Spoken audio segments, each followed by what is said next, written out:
ഭാരതത്തിലും കേരളത്തിലും പ്രത്യേകിച്ച് ഉത്തര കേരളത്തിൽ വലിയ അപകടങ്ങളാണ് ഹൈന്ദവ സമൂഹത്തെ കാത്തിരിക്കുന്നത്. ഇസ്ലാമിക തീവ്രവാദികൾ നടത്തുന്ന ആസൂത്രിത നീക്കങ്ങളെ കരുതിയിരിക്കണം. ഭാരതത്തിനെതിരെ നിലകൊള്ളുന്ന ബംഗ്ലാദേശിലെയും മറ്റു രാജ്യങ്ങളിലെയും നേതാക്കളുമായി വിദേശ രാജ്യങ്ങളിൽ ചെന്ന് അടച്ചിട്ട മുറിയിൽ ചർച്ച ചെയ്യുന്ന പ്രതിപക്ഷ നേതാവാണ് നമുക്കുള്ളത്. പ്രജ്ഞാ പ്രവാഹ് ദേശീയ സംയോജകൻ ജെ നന്ദകുമാറിന്റെ വാക്കുകളാണിത്. ബംഗ്ലാദേശിൽ ഹിന്ദുക്കൾക്കെതിരെയുള്ള അതിക്രമം രൂക്ഷമാകുന്ന സാഹചര്യത്തിലാണ് അദ്ദേഹം ഇങ്ങനെയൊരു ഓർമ്മപ്പെടുത്തൽ നടത്തിയിരിക്കുന്നത്. അദ്ദേഹത്തിന്റെ വാക്കുകൾ ഇങ്ങനെയാണ്: മുന്നറിയിപ്പുകൾ നൽകിയിട്ടും 1980-കൾക്ക് മുമ്പ് കാശ്മീരിലെ പണ്ഡിറ്റുകൾക്ക് തീവ്രവാദത്തിന്റെ നീക്കങ്ങളെക്കുറിച്ച് ബോധ്യപ്പെട്ടിട്ടില്ല. അവസാനം ഒരു കൈയിൽ തീയും മറുകൈയിൽ വാളുമായി ഒന്നുകിൽ നാട് വിടുക അല്ലെങ്കിൽ മതം മാറുക എന്ന് ഇസ്ലാമിക ഭീകരവാദികൾ ആക്രോശിച്ചപ്പോൾ മാത്രമാണ് സത്യം ബോധ്യപ്പെട്ടത്. ഈ അവസ്ഥയിലാണ് ബംഗ്ലാദേശിലെ ഹൈന്ദവ വിശ്വാസികളും. ഇതിനകം നൂറുകണക്കിന് ഹൈന്ദവ വിശ്വാസികൾ തീവ്രവാദികളുടെ അതിക്രൂരമായ ആക്രമണത്തിന് പാത്രമായി ബംഗ്ലാദേശിൽ കൊല്ലപ്പെട്ടു കഴിഞ്ഞു. ഈ അവസ്ഥയിലേക്ക് ഭാരതവും മാറാതിരിക്കാൻ ഹിന്ദു ഉണർന്നിരിക്കണം. വിദേശ പാർലമെന്റിലടക്കം ബംഗ്ലാദേശിലെ ഹൈന്ദവ വേട്ടയ്ക്കെതിരെ പ്രതിഷേധിക്കാൻ തയ്യാറെടുക്കുമ്പോൾ ഭാരതത്തിലെ പ്രതിപക്ഷം യാതൊരു തത്വദീക്ഷതയുമില്ലാതെ വിദേശ രാജ്യത്ത് ഏതോ സ്വകാര്യ വ്യക്തികൾക്കെതിരായി എടുത്ത കേസിന്റെ പേരിൽ സഭ സ്തംഭിപ്പിക്കുകയാണ്. ബംഗ്ലാദേശിൽ നടക്കുന്ന ഇന്നത്തെ ഹൈന്ദവ വേട്ടയിൽ നിന്നും ഭാരതത്തിലെ മതേതര രാഷ്ട്രീയ പ്രസ്ഥാനങ്ങളെന്ന് അവകാശപ്പെടുന്ന പ്രതിപക്ഷത്തിന് ഒഴിഞ്ഞുമാറാൻ കഴിയില്ലെന്നും അദ്ദേഹം പറഞ്ഞു. 1946 ആഗസ്റ്റിൽ മുസ്ലിം ലീഗ് രൂപം കൊണ്ടതിനു ശേഷം രാജ്യത്തുണ്ടായ ഹൈന്ദവ വേട്ടയുടെ തുടർച്ചയാണ് ഇപ്പോൾ ബംഗ്ലാദേശിലും നടക്കുന്നത്. അധികാരക്കൊതിമൂത്ത അന്നത്തെ രാഷ്ട്രീയ നേതാവും എക്കാലത്തും വിഭജിച്ച് ഭരിക്കാമെന്ന് വിശ്വസിച്ച ബ്രിട്ടീഷ് ഭരണകൂടവും ഇതിന് എല്ലാ പിന്തുണയും നൽകിയ ഇടതുപക്ഷവും ചേർന്ന് നടത്തിയ ഹൈന്ദവ വേട്ടയുടെ തുടർച്ചയാണ് ബംഗ്ലാദേശിലേത്. ഭാരതത്തിനെതിരെ നിലകൊള്ളുന്ന ബംഗ്ലാദേശിലേതും മറ്റു രാജ്യങ്ങളിലെയും നേതാക്കളുമായി വിദേശ രാജ്യങ്ങളിൽ ചെന്ന് അടച്ചിട്ട മുറിയിൽ ചർച്ച ചെയ്യുന്ന പ്രതിപക്ഷ നേതാവാണ് നമുക്കുള്ളതെന്നും അദ്ദേഹം കുറ്റപ്പെടുത്തി. 28% ഹൈന്ദവ വിശ്വാസികൾ ഉണ്ടായിരുന്ന ബംഗ്ലാദേശിൽ ഇന്ന് 8% അവർ മാറിയെങ്കിൽ ഇത് ഇസ്ലാമിക ഭീകരവാദികൾ നടത്തിയ വംശഹത്യയുടെ ഫലമാണ്.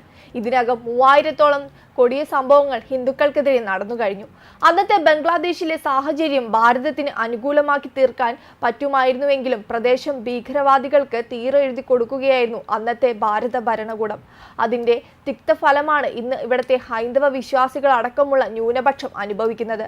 കാലങ്ങളായി ബംഗ്ലാദേശിനെ മതരാഷ്ട്രമാക്കി മാറ്റാനുള്ള തയ്യാറെടുപ്പുകൾ നടക്കുകയാണ്. അതിനുള്ള ഇക്കോസിസ്റ്റം NGO-കളെ ഉപയോഗിച്ച് തയ്യാറാക്കിയെടുത്തിരിക്കുന്നു.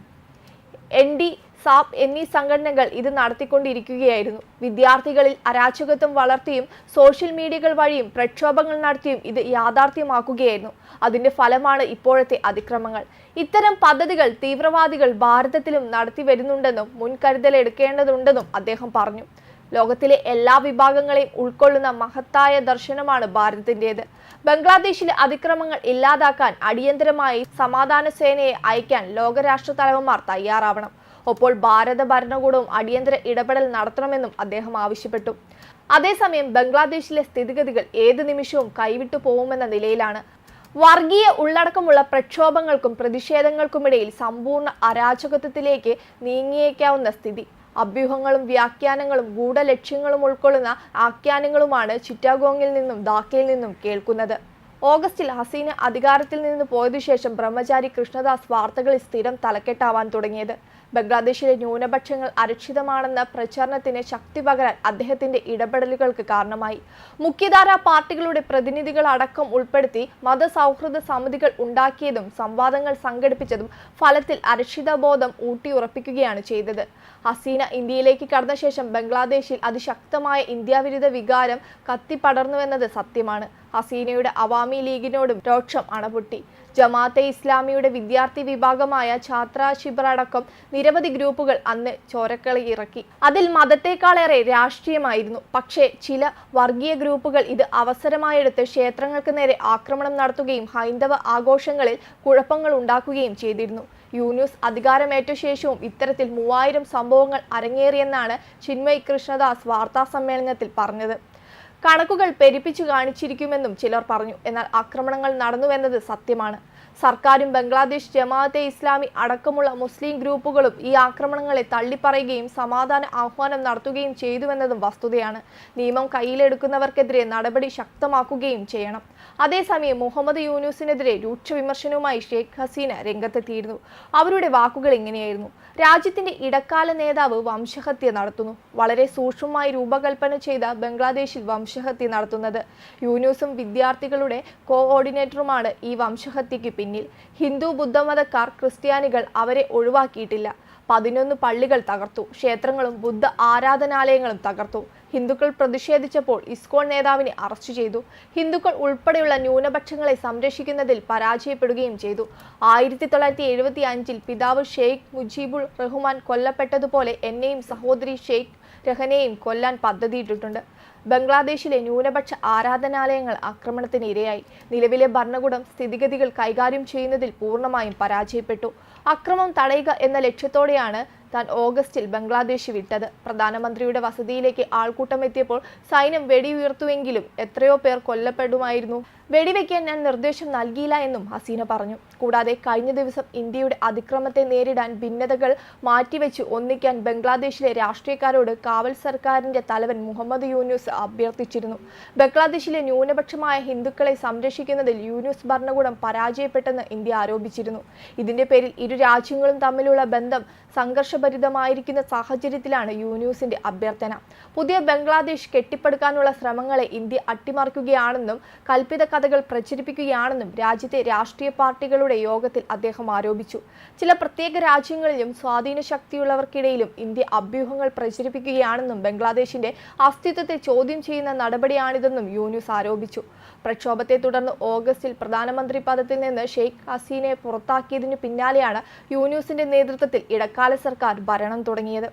അതേസമയം ഹിന്ദു സന്യാസിമാരെ ജയിലിലിട്ട് പീഡിപ്പിക്കുന്ന ബംഗ്ലാദേശ് സർക്കാരിന്റെ ഏകാധിപത്യത്തിനെതിരെ കഴിഞ്ഞ ദിവസം രാജ്യവ്യാപകമായി വലിയ പ്രതിഷേധം അരങ്ങേറി. ബംഗ്ലാദേശ് ന്യൂനപക്ഷ ഐക്യദാർഢ്യ സമിതിയുടെ നേതൃത്വത്തിൽ വിവിധങ്ങളായ പരിപാടികളാണ് നടത്തിയത്. ബംഗ്ലാദേശിലെ ഹിന്ദുക്കൾ നമ്മുടെ ചോരയാണ്, അവരെ രക്ഷിക്കേണ്ടത് നമ്മുടെ കർത്തവ്യമാണ് എന്ന് വ്യക്തമാക്കിയായിരുന്നു പ്രതിഷേധം. ഹിന്ദുക്കൾക്കെതിരായ ആസൂത്രിത ആക്രമണങ്ങളും കൊലപാതകങ്ങളും കൊള്ളകളും സ്ത്രീകൾക്കെതിരെയുള്ള ഹീനമായ കുറ്റകൃത്യങ്ങളും അവസാനിപ്പിക്കണമെന്ന താക്കീതും നൽകി. സംവരണ വിരുദ്ധ പ്രക്ഷോഭത്തിന്റെ മറവിലാണ് ഹിന്ദു ക്രൈസ്തവ ന്യൂനപക്ഷങ്ങൾക്കും അവരുടെ ആരാധനാലയങ്ങൾക്കും നേരെ ആക്രമണം തുടങ്ങിയത്.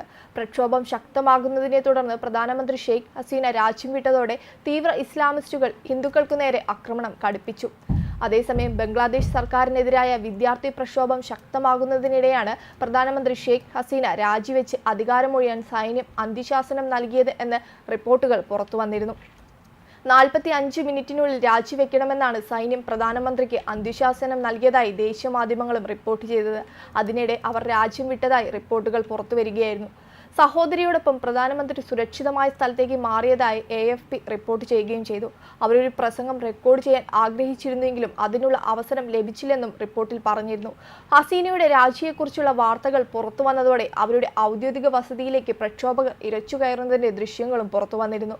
പ്രക്ഷോഭക്കാർ ഒന്നിച്ച് വസതിയിലേക്ക് ഇരച്ചുകയറുന്നതിന്റെ ദൃശ്യങ്ങൾ സമൂഹ മാധ്യമങ്ങളിൽ വൈറലായി മാറിയിരുന്നു.